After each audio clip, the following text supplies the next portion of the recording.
Okay, so I thought I'd quickly go through the Bebras challenge with you guys, and we can go through exactly the thinking behind answering some of these questions. So, first question we have: Taro is planning an animation of a face that is made from a sequence of pictures. To make the animation run smoothly, only one feature of the face should change from one picture to the next. Unfortunately, the pictures got mixed up. Now Taro must find the correct order again. Luckily, he knows which picture is last. Put the pictures in the correct order by dragging them into the squares. So there's two ways I can do this. The first one is I can work backwards, or the other option is I can work from the front. So I'd need to find which other animal or picture only has one feature different to this one, which is a little bit tricky to see straight away. But what I can see straight away is that this is the only one with huge ears. This one doesn't have huge ears, so I will drag this one to this side. Now I can see only one of these also has red whiskers, so that would obviously go there. Again, like I mentioned earlier on, I can work from the back again, but however, I can see straight away this is the only one with a small nose. These two have small, this one has big. So let's move that over there. And again, this one is looking a little bit sad. This one happy, happy, sad. So we know sad goes here, happy goes there.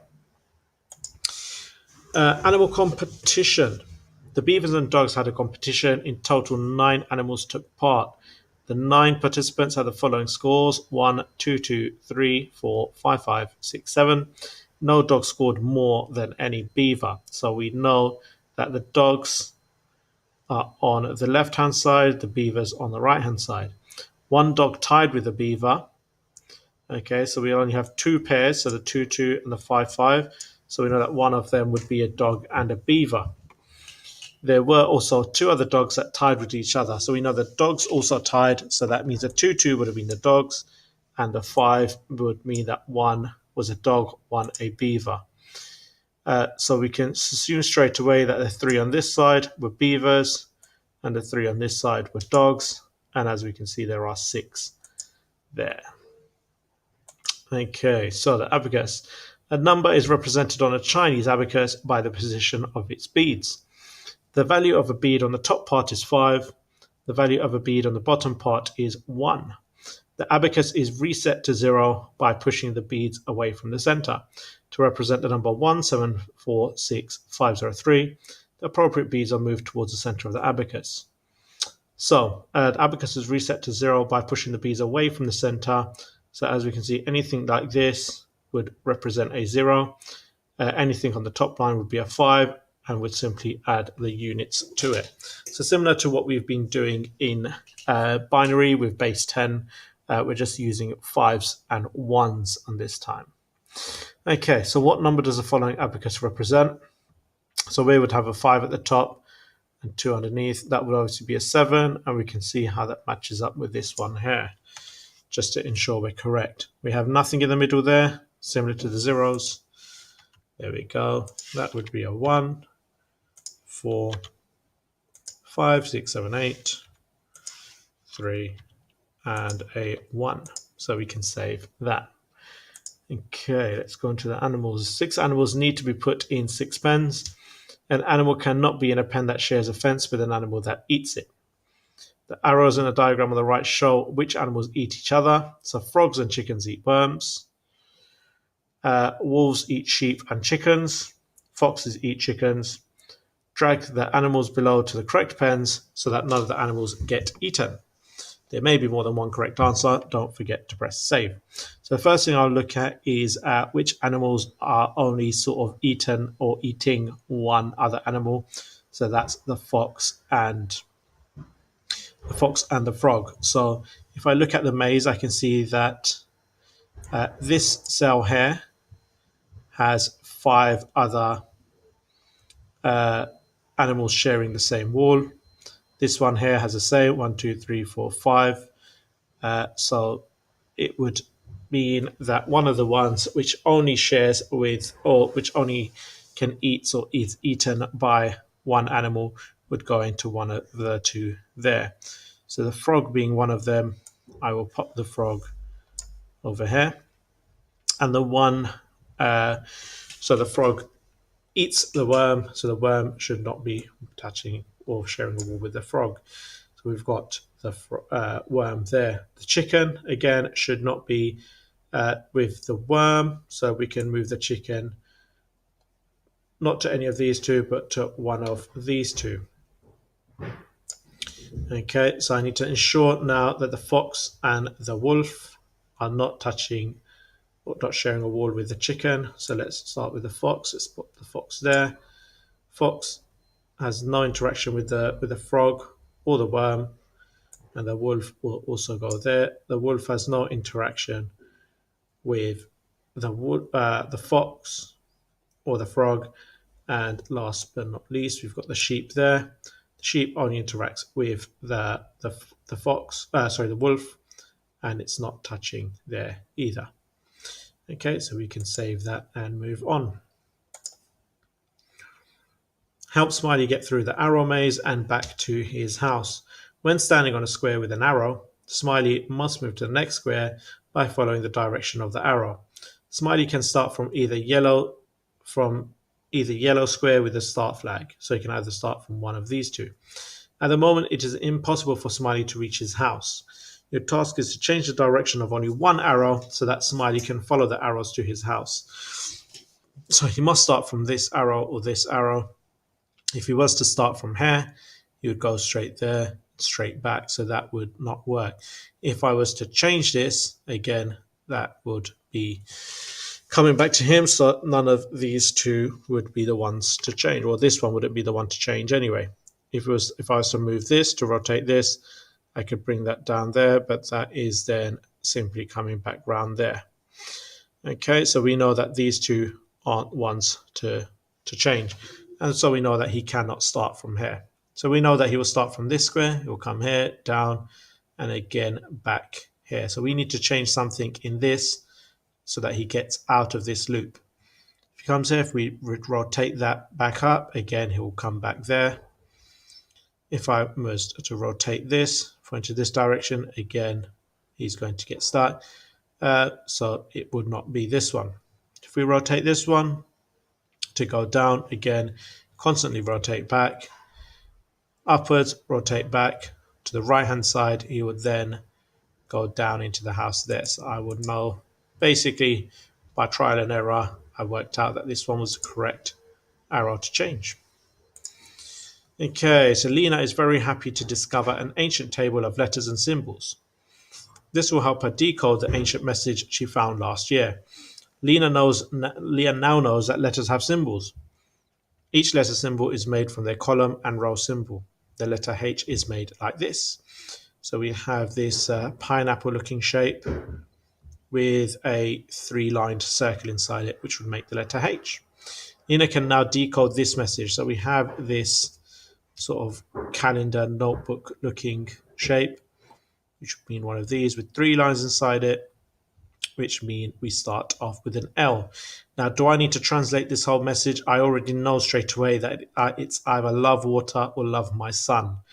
So what I can do is I can hop over to the W or the M and see which one of these it works out to be.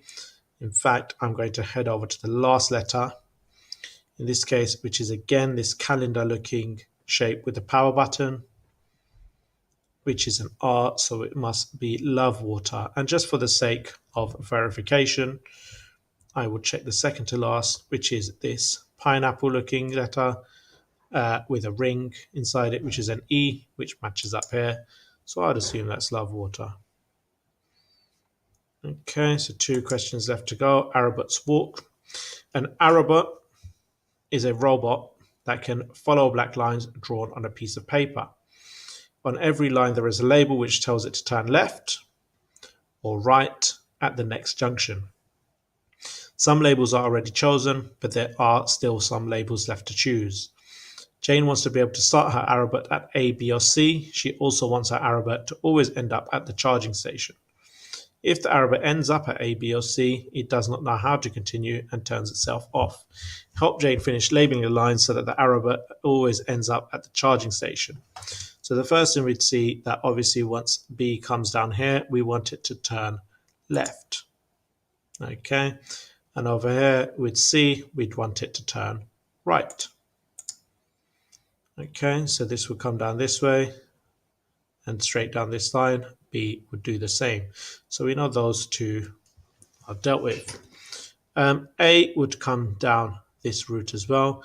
So once it's come down here, we need to make sure that A will also turn left. So now we know that every arrow would come down and come up this route here. So once up this route, we can either get it to go around this way, okay, or we can get it to come around this way. So I'm going to go with the right hand side, and that should get itself to the charging station.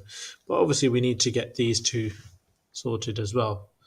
However, that should be sufficient. If a robot was to come this way, we would want to make sure it could turn left on this side, left on this side. And if it was to come back up here, instead of it to go around in a triangle, we'd get it to turn left again. So it could come back up like so. Okay, and it's always good to just run through. However, the only three we're all worried about is A, B, and C. So we can follow A,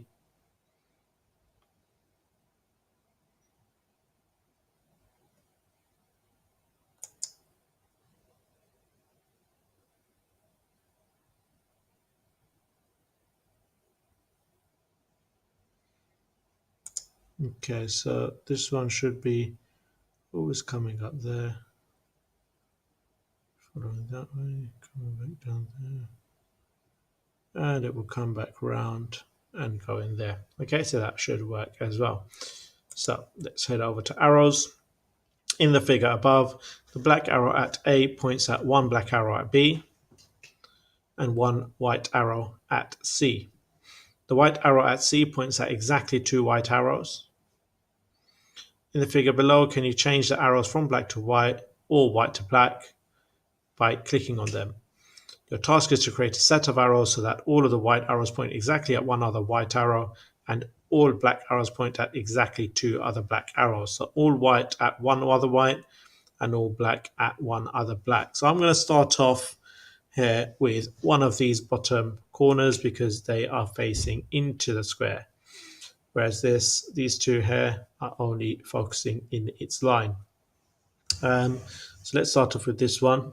And as we can see, we've got three shapes there. One of them is pointing straight back. If that was to be black, then I could ensure that two of these would need to be black. And let's make those two black there. So now that I've got that, this arrow, these two should be black. And this arrow should have these two as black as well. This one here, that would work. This one here would need these two to be black as well.